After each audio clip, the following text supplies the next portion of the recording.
네, 오늘 히브리서 1장 1절에서 3절을 말씀 가지고 예수님을 바라보자 라는 제목으로 은혜를 전하고자 합니다.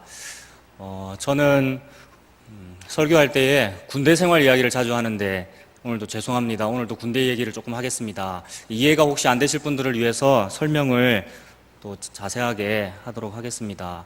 군대에 가면은 사격을 하는데요. 총을 쏘지 않습니까? 254로 라는 그런 명령이 있습니다. 여기 계신 분들은 남자분들이 별로 안 계시고 그리고 연배들이 다 저보다 어르신들이시기 때문에 저랑 다른 시대에 군대 생활을 하셨을 것 같은데요. 제가 군대 생활할 때는 250m에 있는 관역을 맞춰야 했습니다. 그 명령이 254로를 쳐다봐라 그런 얘기입니다. 254로 봐. 그런데 250m 떨어져 있는 곳에 관역이 있는데 20개 이상의 관역이 있거든요. 근데 관역들이 다 똑같이 생겼지 않습니까? 그래서 자기 관역을 맞추지 못하고 바로 옆에 있는 관역을 맞출 때가 많이 있습니다. 왜 자기 관역을 못 맞추고 바로 옆에 있는 관역을 맞출까요?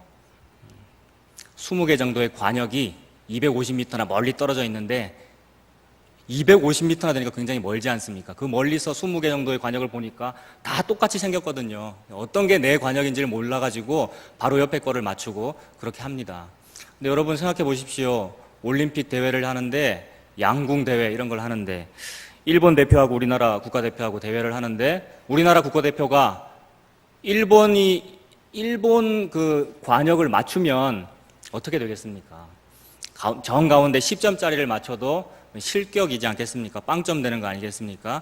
자기 관역을 맞추지 못하면 안 됩니다.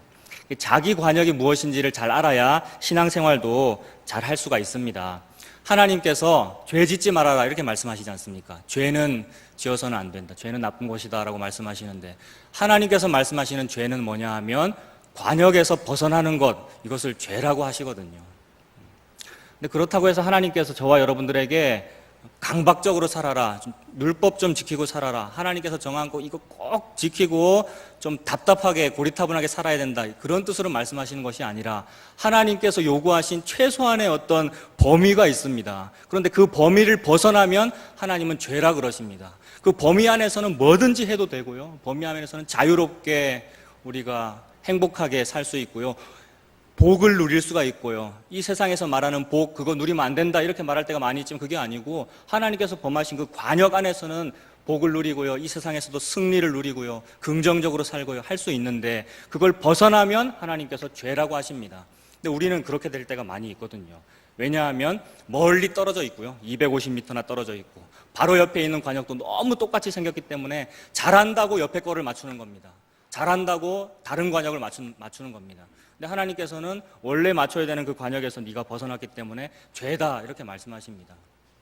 그러한 일들이 우리가 신앙생활 할 때 많이 벌어지는데 가장 대표적인 것은 성경책을 읽을 때 그렇습니다. 성경책을 읽고 그 읽은 그 문장이 무슨 뜻인지를 우리가 알아야 되지 않습니까? 그런데 저마다가 다 믿음이 좋기 때문에 저와 여러분이 다 열심히 읽고 좀 하나님의 말씀을 더 알고 싶은 마음이 있기 때문에 다들 스스로 자기만의 방법으로 해석을 합니다. 아, 이 본문이 이런 뜻이겠구나. 하지만 하나님께서 그 정해놓으신 범위 안에서 그것을 해석하면 나에게 복이 되지요. 나에게 긍정적인 힘도 주고 더욱 이 세상을 살아갈 수 있는 힘도 주고 승리할 수 있는 방법도 가르쳐주고 그 범위 안에서는 그렇습니다. 하지만 이 범위를 벗어나면은 죄가 됩니다.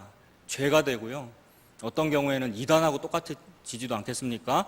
이단이라고 하는 것은 우리랑 똑같이 하나님 믿고 예수님 믿는데 성경의 해석을 달리 하지 않습니까? 이 범위를 벗어나니까 그거 보고 이단이라고 하지 않습니까? 근데 우리도 하나님을 잘 믿고 이 정통 기독교 안에 있다고 말하지만 그래도 우리가 이 범위를 벗어나면 우리도 똑같아지지 않겠습니까? 하나님께서 보시기에는 그것이 죄가 됩니다. 저와 여러분은 때로는 열심을 위해서 신앙생활 잘하려고 그런 행동을 할 때도 있지만 하나님 아버지께서 보시면 말씀을 하신 그분, 천지를 창조하신 그분께서 보실 때는 그거 죄인데 얘야 너 왜 그러니? 라고 할 때가 있지 않겠습니까? 그래서 그것을 생각하면서 하나님 아버지께서 원래 나에게 이 66권 성경책을 주실 때는 무슨 뜻으로 주셨겠는가, 이것을 자꾸 살아가면서 자꾸 파악하고요, 그것을 자꾸 성경책을 들고 파야 알 수 있지 않겠습니까? 그래서 하나님의 말씀이 무슨 뜻인가, 그것을 오늘 말씀드리고자 합니다. 모든 문장, 모든 글에는, 그리고 모든 이야기, 동화, 우리나라에 있는 전래동화 이런 거에는 다 주제가 있지 않습니까? 말하고자 하는 바가 있습니다. 그리고 여러 저자들도 여러 명이고요. 그런 글들, 동화들을 지은 사람들이 여러 명이지 않습니까? 사람도 여러 명이고 또 수천 년에 걸쳐서 그런 전래동화들, 전설들이 생겼기 때문에 다 하는 말이 다릅니다. 다 주제가 다르고 서로 다른 목적을 가지고 이야기들이 지어졌지 않았습니까? 춘향전은 춘향전 나름대로의 주인공들도 있고 저자도 따로 있고 주제도 있고, 홍길동전은 또 다른 이야기 하고 있고요. 서로 다 다른 얘기를 하고 있습니다. 근데 성경책은 수천 년 동안 지어졌고 수십 명의 저자들에 의해서 지어졌고, 우리가 지금 들고 있는 이 성경책이 66권이지 않습니까? 66권이나 되는 서로 다른 책들이고 저자도 다르고 시기도 다 다른데 이상하게 똑같은 이야기만 하고 있습니다.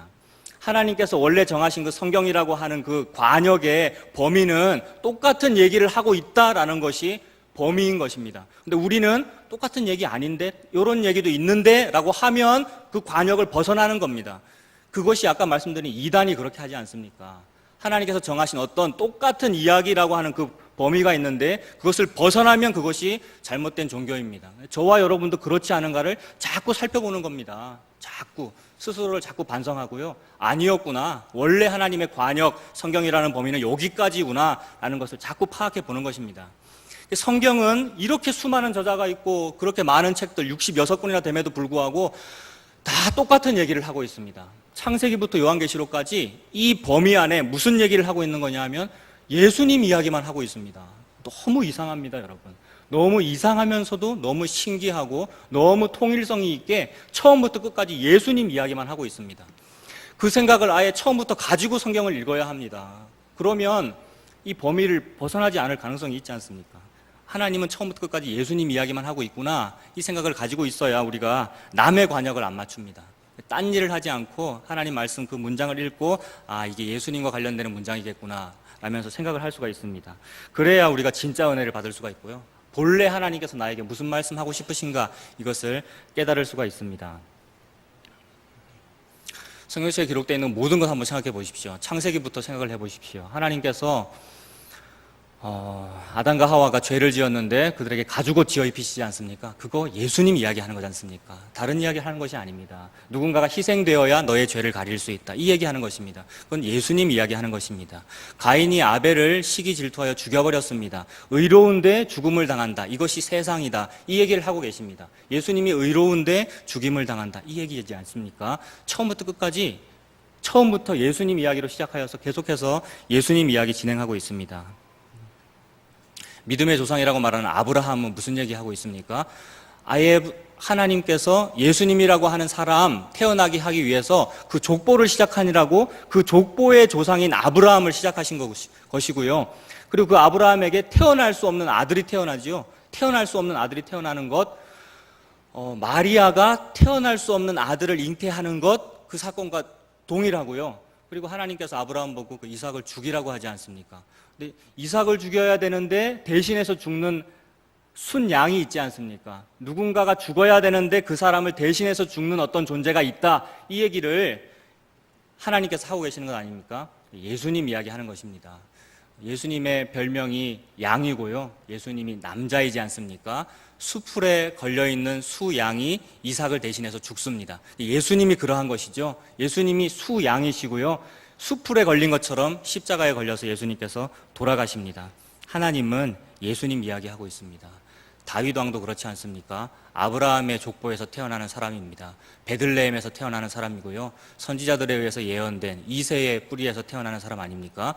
이새의 그 뿌리에서 태어난 다윗, 그분을 통해서 예수님 태어나게 하겠다는 것이고요. 그리고 다윗이 왕으로서 왕권을 누리는데, 왕권을 누리는 것은 승리를 상징하는 것이고요, 성공을 상징하는 것입니다. 그런데 하나님께서 저와 여러분에게 주시려고 하는 승리, 예수님을 통해서 하시는 승리, 그거는 뭐냐 하면 힘으로 눌러버려가지고 이기는 게 아니고요, 정의로 와서 그 정의 때문에 모든 불의한 것을 이겨버려가지고 이기는 것이 아니고요, 선으로 악을 이기는 것, 이거다라는 얘기를 다윗을 통해서 하십니다.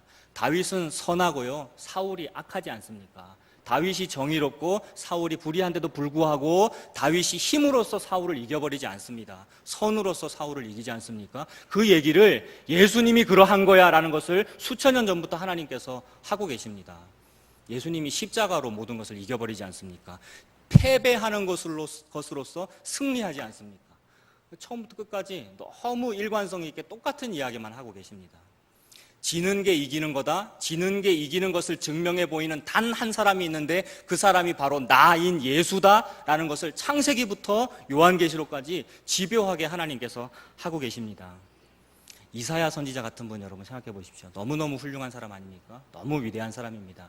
제가 만약에 이사야 선지자였다면 저는 일부러 저의 이름을 내고요, 한국뿐만이 아니라 전 세계에 나의 이름을 전파하면서 내가 이만큼 잘한다라는 것을 드러냈을 것입니다.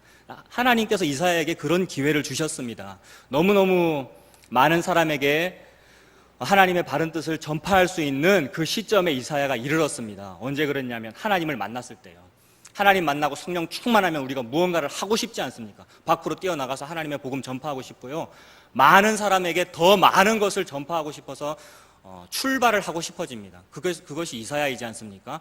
하나님께서 저의 입술을 숯불로 지져주시고 하나님의 사역자 삼아주시니 제가 나가서 전파하겠습니다. 제가 뭐라고 전달할까요? 라고 물어봤더니 하나님께서 하지 말아라 라고 그러시죠. 네가 말해도 못 알아들을 것이고 오히려 너를 더 반대할 것이다. 그리고 백성들이 불순종하는 그 일이 결국 이루어져서 벌을 많이 받아야 하나님께서 원하시는 그런 회복이 일어날 것이다. 이런 얘기를 하십니다. 그 말은 뭐냐 하면 이사야 자기 자신이 지금 자기를 더 드러내가지고 일을 많이 하고 자기가 정의롭다는 사실, 그리고 하나님이 정말 하나님이라는 사실, 이 사실을 온 만방에 드러내서 더욱 높은 지위에 이를 수 있음에도 불구하고 그런 일은 벌어지지 않는다. 너는 오히려 네 등을 원수들에게 맡기고 침뱉음하는 사람들은 네가 침을 맞고 그런 고통을 당해야 된다. 이 얘기를 하십니다.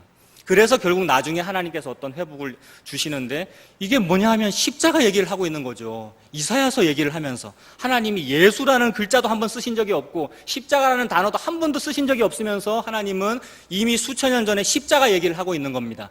그래, 승리가 맞다, 성공하는 거 맞는데 그 승리와 성공은 십자가 때문에 벌어지는 거야. 네가 싸워 이겨가지고 벌어지는 게 아니고 네가 더 밑으로 내려감으로써 승리가 벌어지는 거야. 이 얘기를 이사야한테 하십니다. 하나님께서는 모든 사건을 통해서 동일한 얘기만 하고 계십니다.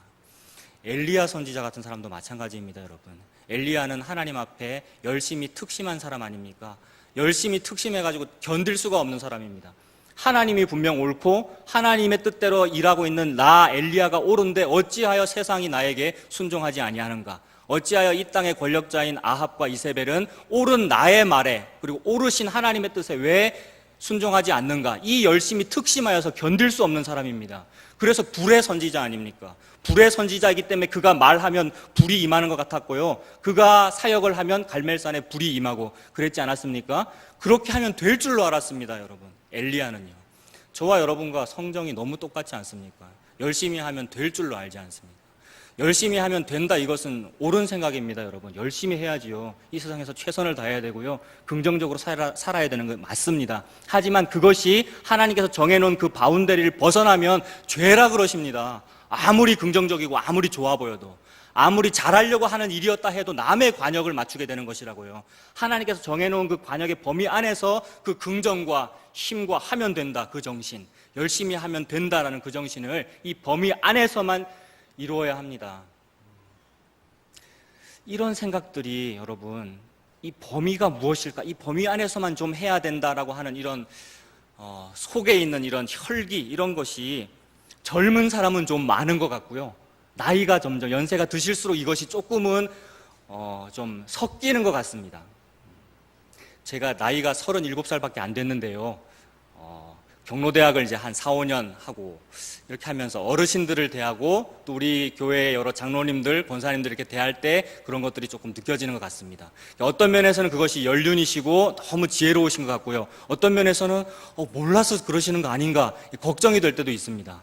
하나님 앞에 이 바운더리를 지키려고 하는 것, 이것은요 강박이 아닙니다. 고리타분한 것이 아닙니다. 젊은 혈기로 그렇게 하는 것이 아닙니다. 하나님께서 정해놓으신 계명 지키라고 그러는 것입니다. 여러분들, 저와 여러분 다 예수님 믿지 않습니까? 지금 신약 시대를 살고 있고 예수님께서 십자가 지셨고 다 승리하셨고 부활하셨으니까 우리는 신약 시대를 살고 있다. 예수님의 부활의 시대를 살고 있다. 우리는 자유롭다. 이런 시대를 살고 있습니다. 그렇다면 십계명 여러분 안 지켜도 됩니까? 하나님께서 시내산에서 주신 그 십계명 안 지켜도 된다고 예수님께서 그러셨습니까? 율법 안 지켜도 됩니까, 여러분? 예수님은 율법을 안 지켜도 된다가 아니라 다 완성하시는 것 아닙니까? 그 말은 옛날보다 훨씬 더 어려워졌습니다, 여러분. 예수님 오시기 전보다 율법과 계명에 대해서 우리의 자세가 훨씬 더 어려워졌습니다. 옛날에 율법학자들, 바리새인들은 이걸 다 지켜서 지키는 거였지만 이번에는 뭐냐 하면 이 은혜를 다 체험해야 되는 겁니다. 이 은혜를 못 느꼈을 때는 아예 이 율법을 지키려고 접근도 할 수가 없습니다.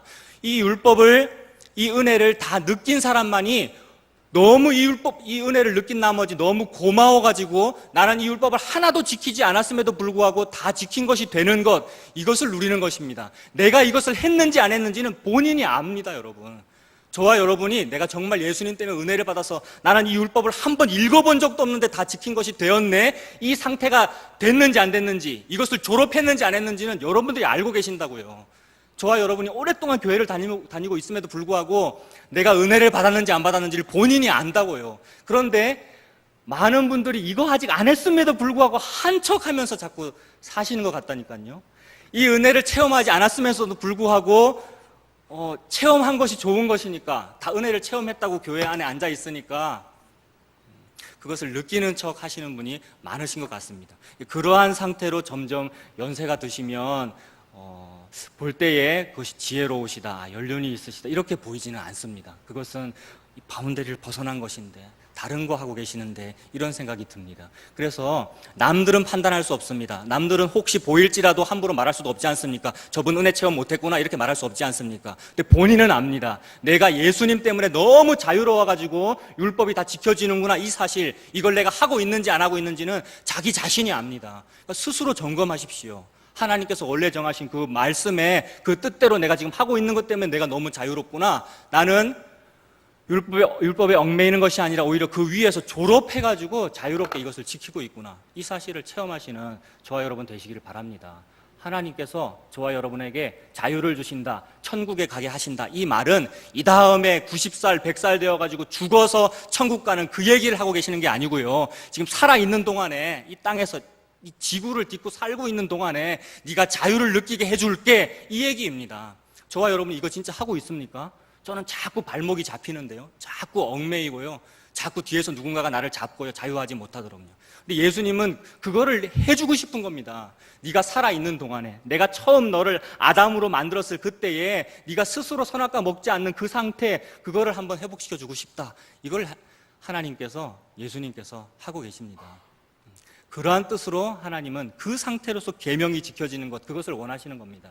근데 저와 여러분이 그거 못하면 계명 안 지키고 있는 겁니다. 하나님의 계명 지키고 있지 않은데 나는 자꾸 지킨다고 생각합니다.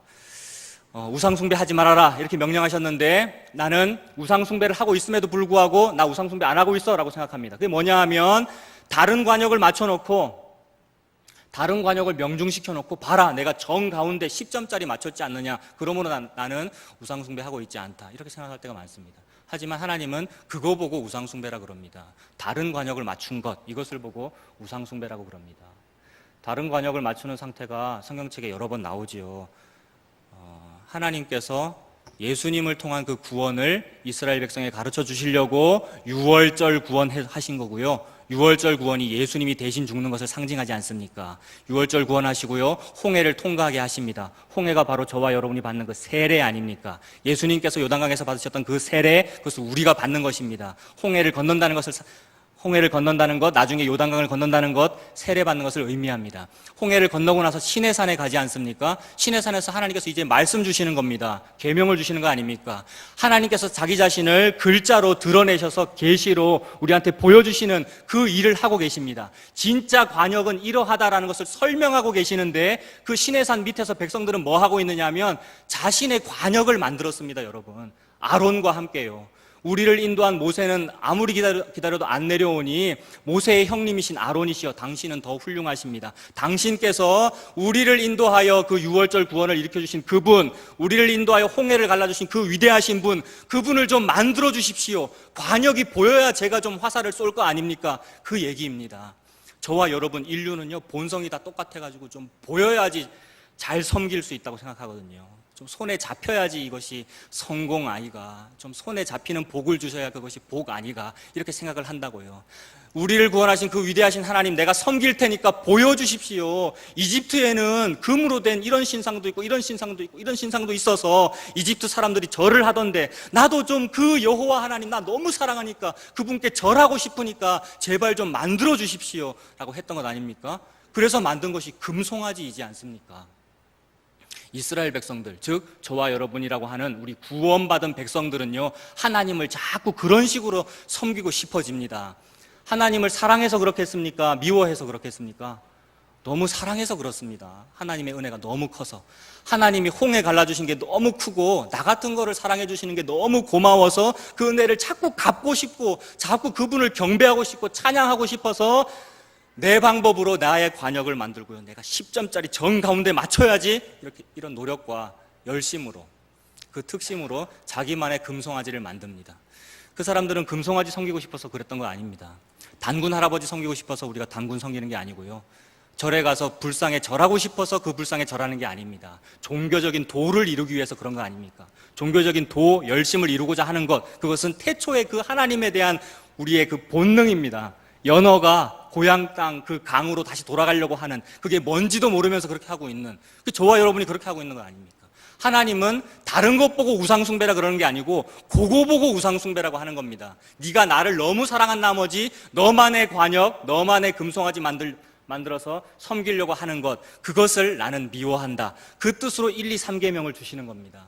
우상숭배하지 말아라, 내 이름을 망령되이 일컫지 말아라, 나 외에 다른 신을 섬기지 말아라. 그 뜻의, 그 명령의 해석이 단군 신상 절하지 말아라, 불상에 절하지 말아라, 이게 아니고요, 차례상에 제사상에 절하지 말아라, 이게 아니고요, 그것은 너무너무 당연한 우상숭배이기 때문에 아예 그 범위에 포함되어 있지도 않습니다. 너무 간단하고 쉬운 그런 우상숭배이기 때문에. 그것은요, 우리가 의지를 내서 싸우면 안 할 수 있지 않습니까? 명절 때 일가 친척 모여가지고 제사상에 절하고 있을 때, 저는 어릴 때 큰아버지 저 교회 다니기 때문에 이거 하면 안 돼요 라면서 안 했다고요. 하면 안 돼요 라고 말하면은 어이가 없으면서도 그래 그럼 하지 말아라 라고 된다고요. 너무 쉽다고요. 우리의 의지를 내면 충분히 우상숭배 안 할 수 있는 일이라고요. 하지만 내가 금송아지를 만들고 내가 관역을 만드는 그 일은 너무 힘듭니다. 왜냐하면 나는 진짜로 하나님을 잘 믿고 있다고 생각하거든요. 그 순간에 나는 진짜로 여호와 하나님을 위해서 하는 거야 라고 생각하기 때문에 자기도 몰래 우상숭배를 하니까. 정말로 사탄이 원하는 게 이거 아니겠습니까? 사탄은 우리들에게 제사상을 차려서 유혹하지 않습니다. 그거는 싸워서 그냥 이길 수 있습니다. 하지만 너 지금 하나님 잘 믿고 있어, 너 정말로 성경 해석을 잘했어, 그대로 그런 믿음 가지고 죽을 때 가지고 살아가라 라고 하는 것이 사탄 아니겠습니까? 교묘하게 우리를 공격하는 것이 사탄 아닙니까? 우리가 알아차릴 수 있도록 공격하지를 않습니다. 그러한 것이 우상숭배입니다, 여러분. 성경을 해석할 때에 그 범위를 벗어나면 너무 좋아 보이고 우리에게 힘을 주고 우리에게 은혜를 주고 복을 주고, 내가 세상에 나가서 직장생활해서 이렇게 직장생활 해야지 라는 어떤 힘을 주고, 내가 이번에 시험 준비하고 있는데 이 시험을 더욱 내가 의지를 가지고 긍정적인 마인드를 가지고 더 잘 준비해서 승리해야지 라는 그런 힘을 주는 성경 해석이 있다 해도 하나님께서 원래 말씀하시는 것이 그게 아니면 우상숭배입니다, 여러분. 우상숭배. 저와 여러분은 그걸 너무 많이 바라고 있습니다. 제가 그렇고요, 여러분들이 그러하십니다. 일상생활에서 도움 주는 하나님의 말씀 얼마나 많이 바랍니까? 우리가 액자에 넣어서 집어넣어가지고 벽에 걸어놓지 않습니까? 나에게 힘을 주는 말씀, 내게 긍정적인 힘을 주는 말씀. 그런데 그것이 내가 만든 관역 아닌가, 여러분 잘 생각해 보십시오. 자기 자신만 안다 그랬습니다. 누군가가 그것을 지적하고 그거 잘못됐어요 라고 말하면 우리는 기분 나쁩니다. 그리고 그 지적하는 그 사람도 지적할 수 없죠. 다른 사람에게 함부로 말하면 안 되지 않습니까? 근데 본인은 안다니까요. 내가 진짜로 은혜를 받았는가, 진짜 하나님이 66권 말씀 이 뜻이다라고 예수님께서 나에게 가르쳐 주시는, 성령께서 내 영혼에 말씀해 주시는 그거 느꼈는가, 자기가 안다니까요. 그러면 그 액자를 계속해서 벽에 걸어놓을 건지 아니면 뗄 건지, 걸어놓고도 하나님께서 그것을 소화할 수 있도록 해주시는지, 그 하나님께서 주시는 그 은혜를 본인이 압니다, 여러분. 그런 은혜를 받으시길 바랍니다. 모세는 그런 거 알았지 않습니까? 아브라함은 그런 걸 알았고요. 아브라함이 그런 걸 알았기 때문에 예수님께서 사복음서에서 아브라함은 옛날에 나를 봤다 이렇게 말합니다. 유대인들이 이해를 못하죠. 아브라함은 고대 사람이고 너는 지금 사람인지 어떻게 아브라함이 너를 봤냐 이러면서 비아냥거리지 않습니까? 근데 예수님이 압니다. 하나님이 아브라함은 나를 봤다. 여러분은 예수님 보셨습니까? 여러분은 하나님을 보셨습니까?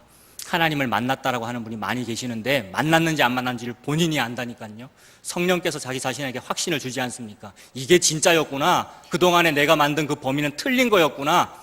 그것을 체험해야 합니다. 그래야만 하나님께서 진짜 자유를 주시고요. 그런 사람은 속박이 없습니다. 율법에 걸림이 없고요.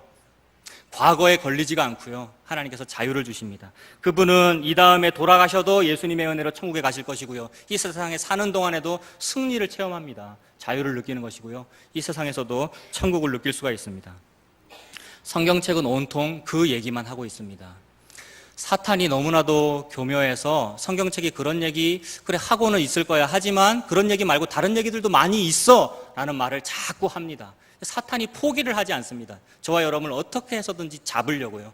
어떻게 해서든지 금송아지가 하나님인 것으로 착각하도록 만들려고요. 어떻게 해서든지 하나님에 대한 열심은 가만히 두면서 우상숭배하도록 만들려고 사탄이 자꾸만 노력을 합니다. 그것이 삼킬 자를 두루 찾는 사탄의 습성이지요. 지금까지 그래왔고요. 지금도 그러고 있고요. 앞으로도 계속 그럴 겁니다, 여러분. 이게 바뀌지가 않습니다. 바뀌지가 않으니 세월을 아껴라. 때가 악하니라 라고 그러는 거고요. 근신하라, 깨어라. 너희 사탄, 너희 대적 마귀가 삼킬 자를 두루 찾고 있다. 제발 좀 눈을 뜨고 좀 과거에 있던 그 눈에 덮여져 있는 비늘 같은 거 좀 벗어지고 하나님을 똑바로 봐라. 옛날에는 하나님께서 예수 그리스도 십자가 구약 성경에는요 그렇게 바로 직접적으로 말씀해 주지 않았으므로 우리가 보는 것이 거울로 보는 것처럼 희미하다 그렇게 말씀하지 않습니까? 지금은 거울이 유리로 된 거울이고 그래서 명확하게 보이지만 옛날 거울은 금속으로 된 거 아닙니까? 구리 같은 거. 구리는 열심히 막 지푸라기 이렇게 닦고 이래야지 잘 보이지 않습니까? 그러니까 그만큼 잘 보이지 않는 거울이니까 희미하게 보인다고요. 하지만 장차 그날이 되면 하나님께서 이루시는 하나님의 날 그날이 되면 분명히 보일 거야. 뚜렷하게 얼굴과 얼굴을 맞대고 보는 것처럼 보일 거야. 그러니 제발 그것 좀 봐라 라고 하시죠. 그 마지막 날이 우리에게 왔습니다, 여러분. 마지막 날 얼굴과 얼굴을 마주보고 보는 그 날이 왔습니다. 저와 여러분은 마지막 날을 기다리고 종말의 때를 살고 있다라고 하는데 그 종말의 때가 여러분 언제입니까 도대체? 종말의 때를 살고 있다. 지금 마지막 날이다. 이 말을 다니엘도 했고요. 에스겔도 했고 예레미야도 했고 사도 바울도 했는데요. 제일 최근에 한 분이 사도 바울이네요, 여러분. 마지막 때라는 말. 근데 지금 그때로부터 2000년이 지났지 않습니까? 그럼 마지막 때가 언제입니까, 여러분? 마지막 때는 예수님이 오시는 그때가 마지막 때입니다. 예수님이 오신 그 날이 마지막 때입니다. 그러니까 AD 0년경이 마지막 때인 겁니다. 지금은 AD 2013년이지 않습니까? 마지막 때가 지난 지 2000년이나 지났다고요. 그런데 우리가 볼 때는 이것이 길지만 하나님께는 이게 하루가 1000년 같고 1000년이 하루 같은 거 아닙니까? 하나님은 아예 옛날부터 지금까지 계속해서 마지막 때였고요. 하나님에게는 이것이 긴 시간이 아니었습니다. 마지막 때를 이미 준 것입니다. 구약 시절에 그 하나님이 정말 무엇인가를 잘 알지 못한 그런 시대가 이미 다 지나가 버렸고요. 마지막 때를 이미 주셨습니다. 이 모든 날 마지막에는 이제 예수님을 주신 겁니다. 저와 여러분은 마지막 때를 이미 살고 있는 겁니다. 천국의 때를. 그러므로 예수님을 이제는 얼굴과 얼굴을 맞대고 보듯이 보는 것이고요. 그 예수님 봐야 합니다. 성경책을 읽을 때 예수님을 봐야 합니다. 사탄이 자꾸만 딴 이야기를 하는데 주로 어떤 식으로 딴 얘기를 하느냐 하면 사탄의 방법은 두 가지입니다. 저와 여러분이 성경책을 읽을 때 어떻게 해서든지 성경책에서 예수님을 느끼지 못하도록 하기 위하여 사탄이 크게 두 가지 방법을 쓰는데 첫 번째 방법은 성경책은 예수님에 대해서 말하고 있지 않다라고 말합니다. 사탄이 그렇게 말하는 겁니다. 성경책에는 예수님에 대한 이야기가 있는 것이 아니고 다윗이 물맷돌을 던져서 골리앗을 죽이는 이야기가 들어있어 이렇게 말합니다. 성경책에는 기드온이 300용사를 가지고 적군을 무찌르는 이야기가 들어있어 이렇게 말합니다. 이 말이 여러분 맞습니까? 틀립니까? 너무나도 맞는 말입니다. 다윗이 물맷돌 가지고 골리앗 죽였지 않습니까? 기드온이 300용사 가지고 적군을 무찔렀지 않습니까? 사탄은 또 말합니다. 성경책에는 예수님 이야기가 들어있는 게 아니고 선한 사마리아 사람 이야기가 들어있어 라고 말합니다. 이 말이 맞습니까? 틀립니까?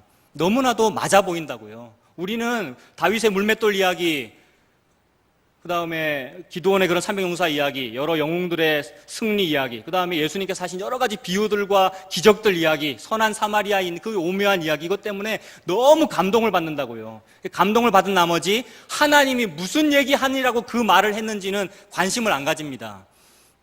하나님이 무슨 얘기하니라고 여러분 그 말을 했겠습니까? 성경책 66권의 주제가 예수님이라고 했지 않습니까? 하나님은 무조건 예수님 얘기하려고 그 사례를 들었을 뿐입니다. 그런데 우리는 예수님 못 느끼고 그 사례에 너무 감동을 받아가지고 나도 좀 다윗처럼 나의 지금 이 어려움, 골리앗이라고 하는 이 어려움을 나의 이 의지를 가지고 믿음을 가지고 이겨봐야지라고 합니다. 나의 모든 정성을 모아 300명의 용사를 모아가지고 이 난국을 타개해봐야 되겠다. 이 300명의 용사는 특별한 믿음을 가진, 엎드려서 물을 마시지 아니하고 적군이 오는지 아닌지를 늘 감시하면서 자세를 딱 갖추고 신앙생활을 했으니까 나도 그런 사람이 돼야 되겠다, 이런 생각을 합니다. 하나님은 예수님 얘기하고 있는데 우리는 나의 열심을 얘기하고 있습니다. 엘리야의 상태하고 너무 똑같지 않습니까? 하나님께서 엘리야가 우리와 성정이 똑같다고 했는데 진짜로 똑같습니다. 여러분, 저와 여러분과 엘리야가 똑같이 자꾸만 실수합니다. 하나님을 너무 사랑해서요. 열심히 너무 특심해서 이렇게 하면 될 줄로 알았다고요. 근데 하나님은 그 얘기하고 계시지 않습니다. 기드온의 300용사 무슨 얘기입니까? 처음에 이스라엘 백성들이 열심히 특심하여서 32,000명이 모였습니다. 32,000명이.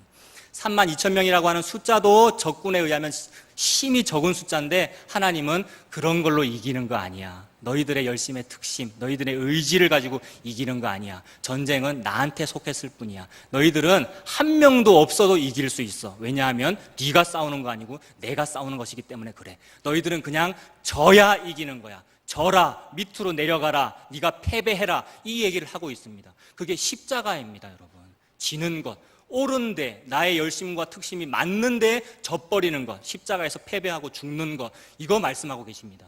예수님 이야기하는 건 아닙니까? 32,000명이 300명으로 줄어드는 얘기입니다. 많아지고 승리하고 위로 올라가는 얘기가 아니고 밑으로 내려가는 이야기입니다. 하나님께서 그 얘기를 하고 계십니다.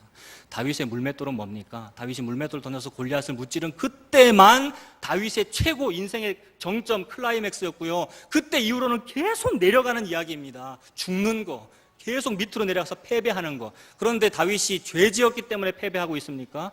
사울 왕에게 무언가를 잘못했기 때문에 패배하고 있습니까? 아닙니다. 옳은데 패배하는 인생이 계속된다. 이것이 하나님의 뜻입니다. 너무 옳고 너무 하나님 앞에 바른데도 불구하고 져버리고 그 바른 것으로 인해서 사울에게 복수하지 아니하고 끝까지 네가 선으로서 견디는 것, 십자가 얘기하는 겁니다. 장차 어떠한 분이 메시아로 오시는데 그분이 이 일을 완성한다라는 얘기를 인류한테 여러 가지 사례를 막 들어가지고, 이 사례가 너무 많지 않습니까? 여러분, 구약 성경책 생각하면 그 모든 걸 다 모아가지고 예수님 이야기하고 있는 것입니다. 선한 사마리아 사람 이야기 여러분 생각해 보십시오. 선한 사마리아 사람 얘기하면 우리는 무슨 생각합니까? 나도 선한 사마리아인처럼 착한 일을 해야 되겠다, 이웃을 사랑해야 되겠다, 이렇게 생각하지 않습니까? 너무너무 맞는 말이지 않습니까? 너무나도 맞는 말이나 그것이 하나님께서 본래 의도하신 것에서 벗어나면 죄가 될 수 있습니다. 선한 사마리아 사람 이야기는 예수님 이야기하는 겁니다. 예수님, 하나님 자기 자신이신 예수님께서 자기 자신을 공격해오는 율법학자에게 예수님 이야기를 하는 겁니다.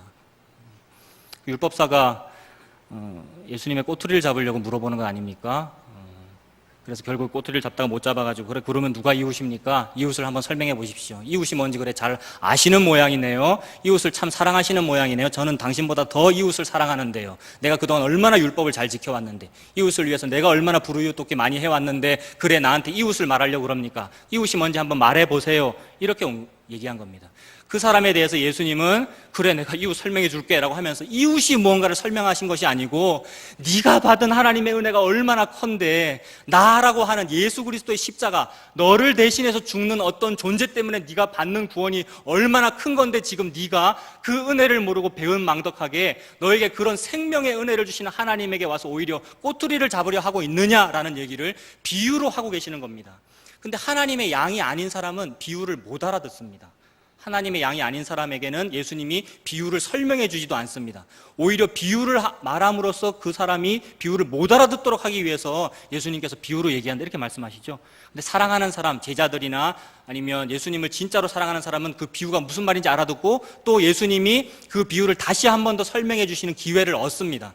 제자들이 그랬지 않습니까, 여러분? 사복음서를 보면 예수님 비유가 무슨 뜻이었어요? 아까 왜 그렇게 말씀하셨어요? 다시 설명해 주세요. 그러지 않습니까? 그때 예수님께서 이 천국의 비밀을 아는 것, 이 비유가 무슨 뜻인지를 아는 것은 하나님께 택함받은 사람만 그것을 알게 되는 것이고 어떤 사람들에게는 가려져 있어. 그들은 못 알아듣게 하려고 내가 그냥 그랬던 거야. 근데 내가 너희들은 알아듣게 해줄게, 설명해 줄게 하면서 설명을 해주십니다. 선한 사마리아 사람 이야기도 숨겨져 있는 겁니다, 여러분. 그것이 무슨 뜻인지를, 참 뜻인지를 모르는 사람은 그저 착한 일 하라는 말이구나 라고 하게 되고요. 그 율법학자처럼 내가 좀 이겨보려고 했는데, 내가 예수님 꼬투리 잡아보려고 했는데 잘 안 되네 하고 풀이 죽어서 그냥 돌아가 버리고 이렇게 합니다. 예수님은 그냥 예수님 이야기하는 겁니다. 선한 사마리아 사람이 예수님입니다. 선한 사마리아 사람이. 유대인은 지금 이 쓰러져 있고 강도 만나 있는 그 유대인은 구원이 필요한 거 아닙니까, 여러분? 칼을 맞아가지고 피를 흘리고 있는 중이라고요. 구원이 필요한 건데 뭐를 바라냐 하면 자기가 생각하는 금송아지, 자기가 만든 그 관역을 잘 맞추려고 합니다. 자기가 가지고 있는 그 종교적인 열심을 가지고 구원이 이루어질 거라고 생각합니다. 그래서 제사장 바라보고 레위 바라보는 겁니다. 저 유대교 성직자가 나를 구원해 줄 거야 라고 생각합니다. 근데 그들이 구원해 줍니까? 구원 안 해줍니까? 구원해 주지 않습니다. 제사장이 그냥 지나가는 이유는 무엇입니까? 하나님을 사랑하지 않기 때문에 그렇습니까? 하나님을 너무 사랑해서 그렇습니다. 하나님의 법을 지키느라고 그냥 지나가는 겁니다. 율법에 의하면 저런 사람 도와주면 안 된다. 피 묻으면 안 된다. 나는 지금 예배를 집행하러 가는 중이니까. 하나님을 너무 사랑해서. 이 쓰러져 있는 유대인도 자기만의 금송아지 가지고 있는 거고요. 이 제사장도 자기만의 금송아지 가지고 있는 겁니다. 그 다음에 지나가는 레위인도 마찬가지죠. 종교 생활을 너무 열심히 하기 때문에 지금 이 피 흘리고 있는 유대인을 안 도와주는 겁니다. 자기만의 금송아지 가지고 있는 것이죠. 그런데도 유대인은 모르고 있습니다. 유대인도 자기만의 금송아지, 자기 나름의 신앙생활 지금 잘하고 있다고요. 하나님은 지금 빨리 이 사람을 이 출혈을 멈추고 주막으로 데려가서 싸매어주고 올리브 기름을 발라서 치료해주고 싶은, 즉 가만 놔두면 죽는데, 가만 놔두면 지옥인데 생명의 자리 천국으로 옮겨버리는 것, 이 일을 하나님은 하고 싶은데 이 사람은 딴 데서 구원을 찾고 있습니다. 제사장에게서, 레위인에게서. 그런데 그 다음에 누가 옵니까? 레위인 다음에 사마리아 사람이 오지요. 사마리아 사람이 점점 가까이 올 때 이 유대인은 무슨 생각하고 있었을까요? 유대인의 특성상 사마리아 사람을 멀리서라도 보면 재수 없다고 생각하지요. 재수 없는 사람이 온다. 저 사람은 사마리아 사람인데 제사장님과 레위인도 나를 도와주지 않는데 저 악한 사마리아 사람이 나를 도와줄 리가 없다. 너는 재수 없으니까 그냥 빨리 지나나 가라 라고 유대인이 생각하고 있었습니다. 근데 사마리아 사람이 어떻게 합니까? 자기가 타고 있던 그 나귀에서 번쩍 내려가지고요, 막 달려와서 이 유대인을 끌어안고요, 이렇게 세우고요, 상처 치료해주고요, 그 나귀에 짐승에 태워가지고, 사복음서에는 짐승이라고 되어 있습니다. 짐승이라고 표현한 그것 자체도 하나님의 의도입니다. 사람들에게 예수님께서 짐승으로 취급받았거든요. 침뱉음을 당했고요, 모욕을 당했거든요. 그걸 하나님께서 역설적으로 말하고 있는 겁니다. 너는 지금 구원을 반대하고 있고 사마리아인 보고 짐승이라 그러고 그 동물 보고 짐승이라고 하고 있는데 사실은 네가 짐승인 상태였고, 짐승인 상태인 너를 네가 짐승으로 여기는 존재가 너를 구원해 주는 거야. 이 얘기를 하고 계십니다. 유대인은 사마리아 사람을 계속 배척하고 무시하고 있었지만 무시를 받는, 옳은데도 불구하고 무시를 받는 그 사람이 오히려 낮아져서 그 사람을 자기 위에 얹어가지고 나는 더 낮아져 버리고 그 사람을 더 높여가지고 데리고 병원 응급실로 데려가서 구원을 해주는 이야기, 이것이 선한 사마리아 사람 이야기입니다. 하나님이 예수님을 웅변하고 있는 겁니다. 저와 여러분에게. 태초부터 지금까지 계속해서 올바르신 누군가가 죄 한번 지어보지 않고 너무너무 정의롭고 의로운 그 사람이 불의한 누군가보다 높아지는 것이 아니고 불의한 누군가를 오히려 올려주고 이 사람은 밑으로 내려가고 패배하고 무덤 속으로 들어가는 그 일, 그걸 통해서 내가 구원을 이룬다. 온 인류는 다 승리하는 것으로 구원될 줄 알고 예수님이라고 하는 어떤 분이 예루살렘 성에 가셔가지고 왕좌에 앉아서 로마 제국을 물리치고 정치적인 하나님 나라를 이루면 하나님 나라가 오지 않겠는가, 모든 인류가 다 그거 바라고 있는데 그게 아니고 밑으로 내려가는 일을 통해서 구원을 이룰 거야, 이 얘기를 하나님께서 하고 계십니다. 창세기부터 요한계시록까지 전부 다 그 얘기입니다. 여러분, 요한계시록에는 신비한 어떤 미래에 대한 계시가 들어있을 것 같습니까? 그렇지 않습니다. 창세기에서 했던 그 말씀 똑같이 하고 계십니다. 예수 그리스도에 대한 복음을 여러 교회들에게 전달하는 거 아닙니까? 요한계시록이. 성경책은 전부 다 예수님 얘기만 하고 있습니다, 여러분. 거기서 다른 것을 얻지 마십시오. 처세술이라든지 성공하는 방법을 얻지 마십시오. 성경책에도 그거 들어있을 수 있는데 그런 얘기는 전래동화에도 들어있습니다. 범어사에서 쓰는 불경에도 그런 얘기는 들어있습니다. 그런 이야기들은 이 세상 교훈에서도 똑같이 얻을 수 있습니다. 그런 이야기를 얻으려고 성경책을 읽을 때는 다른 책을 읽을 때와 똑같은 수준의 성공 방법만 얻을 수 있습니다. 하지만 성경책에서만 얻을 수 있는 진짜 은혜는 구원이지 않습니까? 구원. 예수님을 통해서 얻는 구원. 여러분 그것만 바라보십시오. 예수님을 바라보자라는 얘기는 악으로 깡으로 오늘의 어떤 고통을 견뎌내자 이 얘기를 하고 있는 것이 아닙니다.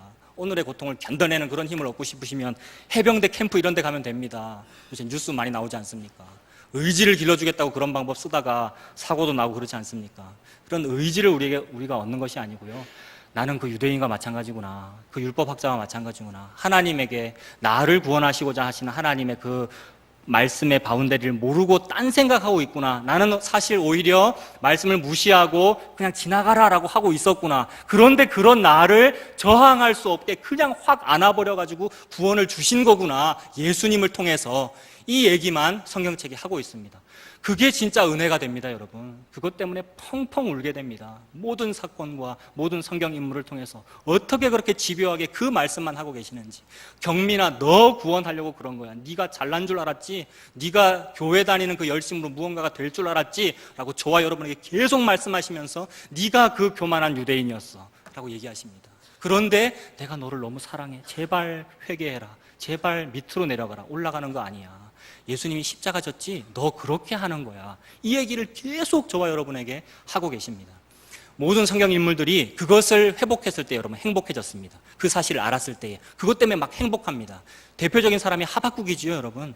하박국은 고통의 책이거든요. 하나님 앞에 원망하고요. 너무너무 옳은데 왜 옳은 일이 이게 왜 안 이루어져요? 왜 영광의 열매가 안 맺혀져요, 하나님?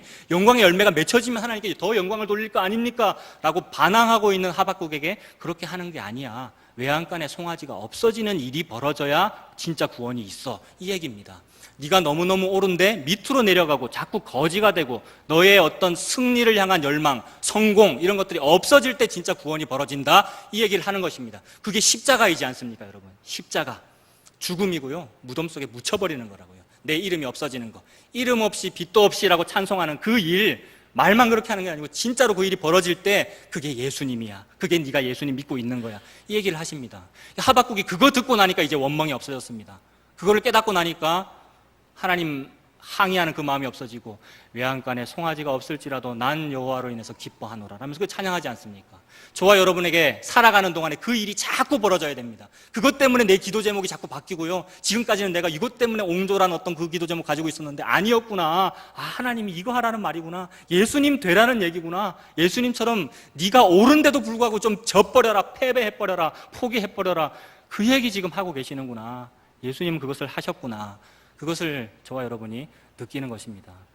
성경책에 나오는 수많은 인물들이 그것을 깨달았을 때 행복하고요. 그리고 그것을 깨달았을 그 순간에도 그 사실을 실천합니다. 이게 너무 중요합니다.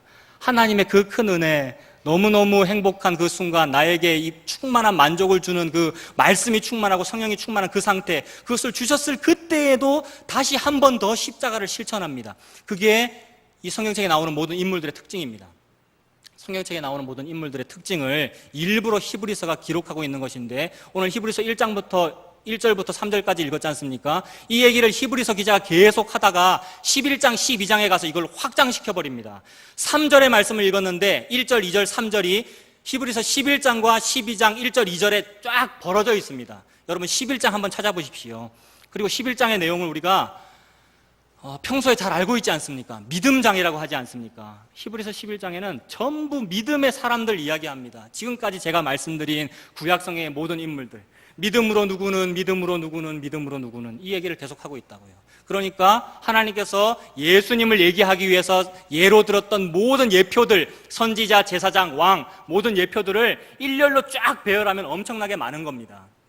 히브리서 1절부터 3절까지 이 얘기가 나중에 쫙 이만큼 확장되는 겁니다. 11장과 12장으로. 이 모든 수많은 사람들이 일렬로 쫙 배열하면 이렇게 되는데, 이 사람들이 거대한 화살표를 이루면서요, 여러분, 세계사가 진행되는 겁니다. 수천 년 전 사람들이지 않습니까? 믿음으로 에녹은 할 때 그 사람이 수천 년 전 사람이지 않습니까? 그 수천 년 전에 그 화살표가 일렬로 쭉 진행되다가 한 점으로 모이는 겁니다. 이 사람들이 전부 다 십자가 실천했던 사람들입니다. 의로운데도 죽는 그 일, 그거 실천하다가 한 점으로 모입니다. 무슨 얘기를 하고 싶어가지고 한 점으로 모여가지고 이것만 맞습니다라는 그 얘기를 하고 싶어가지고, 딴 얘기는 좀 틀렸고요, 딴 얘기는 다른 종교에 가도 있고요, 이 말을 하고 싶어가지고요 한 점으로 모입니다. 이 수많은 사람들이 한 점으로 모여서 무슨 얘기 할까요? 이 화살표로 한 점으로 쫙 모여가지고 무슨 얘기 할까요? 예수님 이야기하는 겁니다, 여러분. 오직 예수 그리스도, 그 얘기만 하고 있습니다. 근데 그것도 하나님께서 얼마나 체계적으로 진행하시는지요. 그 예수님 얘기를 하기 위해서 예수님 태어나시기 6개월 전에 한 명이 태어나지 않습니까, 여러분? 이 거대한 화살표가 집중되는 이 얘기를 하기 위해서 하나님께서 세례 요한을 먼저 태어나게 하십니다. 그 세례 요한은 이 모든 사람들, 히브리서 11장에 있는 믿음으로 누구는 했던 그 모든 사람들의 말을 한마디로 모아서 이제 세례 요한이 외치면 되는 겁니다. 근데 저와 여러분, 이 세상 사람은 뭘 바라냐면요, 그런 기회가 주어졌을 때 자기의 이름을 내는 것을 바랍니다. 자기의 이름을 내는 것. 모든 칭찬과 모든 화살표가 나에게 딱 집중됐지 않습니까? 모든 힘이 나에게 집중됐을 때, 그때 그래, 나다, 내가 하는 거야, 내가 지도자가 되어 너희들을 인도해 줄게, 이렇게 하기를 바란다고요. 그런 권력자가 나타나기를, 그런 위대한 사람이 우리를 인도해 주기를 우리가 자꾸 바라지 않습니까? 아니면 내가 그 사람이 되기를. 그것이 성공이지 않습니까? 세상이 바라는 성공이라고요. 그런데 하나님은 수천 년간 이 화살표가 집중될 때도 그 얘기 안 하셨고요, 거꾸로 얘기하셨고요. 아니야, 네가 하는 거 아니야 라는 거꾸로 얘기하셨고요. 그리고 이 화살표가 세례 요한에게 한 명에게 집중되었을 때도 세례 요한이 뭐라 그럽니까? 저는 아닌데요, 그럽니다. 나는 아니에요. 나는 망해야 되겠고 그분은 흥해야 되겠습니다. 이 얘기하고 목베임 당해서 죽습니다. 그리고 세례 요한이 이 모든 사람들을 다 그 뜻을 다 모아서 했던 세례 요한이 한 가장 위대한 말, 예수님이 세례 요한 보고 여자에게서 난 자 중에서 가장 위대한 사람이다 그랬지 않습니까? 세례 요한이 가장 위대한 말은 뭐였냐면, 그 모든 화살표와 집중을 자기에게 모아서 그것을 자기 자랑으로 삼거나 등극하는 데 사용하지 않고, 저는 아니고요, 저는 망해야 되겠고요, 보십시오, 저는 아니고 저분입니다, 보아라, 세상 죄를 지고 가는 하나님의 어린 양이로다, 이렇게 말합니다. 수천 년의 화살표가 세례 요한에게 모아져서 손끝으로 가는 겁니다, 여러분. 이걸 보고 십자가라고 합니다. 저는 아니에요, 저분이에요 라고 말하는 거. 다윗 왕이 했던 그 일, 저는 왕이지만 왕 아니에요, 그분이에요 라고 했던 것. 사울은 결코 하지 못했던 그 일, 그거를 저와 여러분 보고 하라는 얘기입니다. 66권을 통해서 예수님처럼 그렇게 해라는 얘기입니다. 세례 요한처럼 그렇게 하라는 얘기입니다. 하나님께서 그 얘기를 하고 계십니다. 오늘 히브리서 1장 1절에 보시면 옛적의 선지자들이 여러 부분과 여러 모양으로, 지금까지 제가 여러 부분과 여러 모양으로 설명드렸습니다. 다 그것이 예수님의 그 십자가만 얘기하고 있습니다. 저와 여러분의 진취적인 기상을 얘기하고 있는 게 아니라고요. 이 세상에서의 처세술이나 성공을 말하고 있거나 여러분 자녀의 잘됨을 말하고 있지 않습니다, 여러분. 예수 그리스도 십자가 그 얘기만 하고 있습니다. 그래서 구약 시절에는 그렇게 말씀하셨던 하나님이 2절 보십시오. 이 모든 날 마지막에는, 마지막 때가 나오지 않습니까? 우리가 늘상 얘기하는 종말의 때, 마지막에는 예수님 태어나게 했다, 이 말입니다. 예수님은 곧 하나님이다라는 얘기 2절과 3절에 계속해서 하고 계시고, 예수님이 이미 2000년 전에 끝내버렸기 때문에 하나님 보좌 우편에 앉으셨느니라 라고 3절 끝에 끝납니다, 여러분. 히브리서 1장 3절 끝에. 구약과 신약을 얘기하신 것이고요, 예수님이 이미 끝내버렸다, 마지막 때가 이미 와버렸다라는 얘기를 하고 계십니다. 이것이 11장과 12장에도 확장된다 그랬죠. 12장 1절과 2절을 보십시오, 여러분. 똑같습니다. 똑같은 얘기를 하고 예수님을 바라보자, 이 말만 하고 있습니다. 다른 거 아니고 예수님을 바라보자. 그리고 그 예수님은 이미 끝내버렸다, 하나님 보좌 우편에 앉으셨다, 그 얘기를 똑같이 하고 있습니다. 계속 반복입니다, 여러분. 성경책이 끝날 때까지 하나님은 이것만 반복하고 계십니다. 제발 너의 관역을 봐라. 네 관역 똑바로 봐라. 남의 관역 맞추려고 노력하지 말고 하나님만 바라봐라. 금송아지 만들지 말고 여호와 하나님만 섬겨라. 예수님 바라보는 그것이다, 이 얘기만 하고 계십니다. 그러므로 하나님 앞에서 늘 예수님만 바라보시고 그런 믿음으로 신앙생활 하시는 저와 여러분 다 되시길 바랍니다.